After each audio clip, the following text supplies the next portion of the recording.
an eighth grade mentality.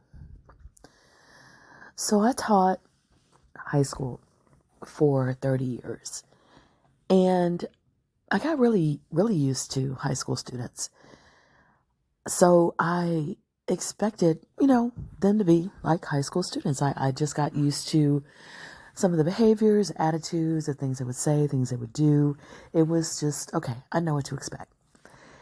And of course, when we went into quarantine in 2020, we came back, there was a lot of differences. There were a lot of differences in behavior and attitude, attention span, a lot of things. But I retired in 2023, and I have come back to education for a lot of different reasons, mostly realizing that I've got so many options now. And I wanted to try some different things. I wanted to try some new things. So I spent a whole year trying, subbing and consultant work and, being a full-time author and all kind of stuff, right? So now I'm back in education, and I'm at the middle school level for the first time in my life.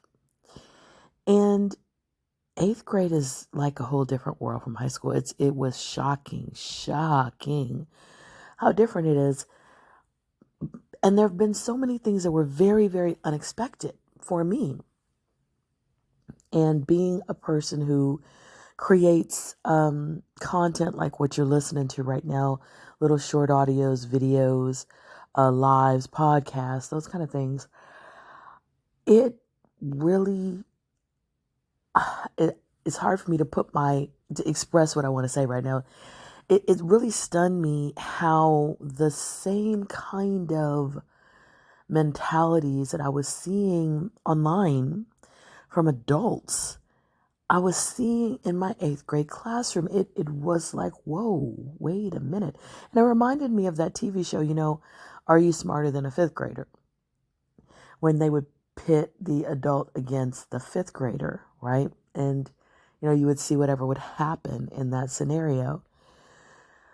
But one thing that's different, at least in the school that I'm in, from eighth grade to high school, is the eighth graders, they like to see if they can cap on you, say something, play the dozens, just they have this thing with insults, and it's kind of funny. It's surprising. It's a lot of things. It's not something that I'm used to at the high school level. I guess they're too cool for that.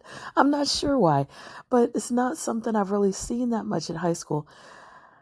But the problem is that they want to do this insult thing. They want to do this, I don't know, catch you off guard, embarrass you, put you in your place, humble you. Whatever it is they're trying to do, I'm not exactly sure. They want to do it, but they lack some of the critical thinking to make it work. So many times when my students will say something, I will just look at them, just look, and I won't respond at all.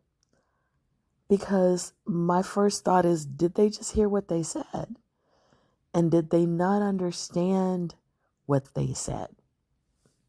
And so most times, of course, I won't respond. I'm the adult in the room. I'm not going to get on a child's level and go back and forth with them at all. But I just look at them, and sometimes I'll just shake my head and, I'll redirect them to, hey, we got a lesson to do. We got this to do. We need to get back on task, that kind of thing. And I think they're stumped because what they said didn't affect me, didn't bother me. And as they are thinking about it, or as their friends or classmates are thinking about it, sometimes it'll dawn on one kid and they'll whisper over to the other one, oh man, oh, that really wasn't an insult because this is how that made you look. And you'll see their face and you'll see that it sunk in that what they were trying to do didn't come over the way that they thought it would. And I find the same thing happens quite a bit on my social media posts. Just today, now, of course, with adults, I don't mind on if they're coming on a post and trying to come for me or come for other people in the comments. I don't mind really saying to them, hey, that insult it doesn't really work the way you think that it's working.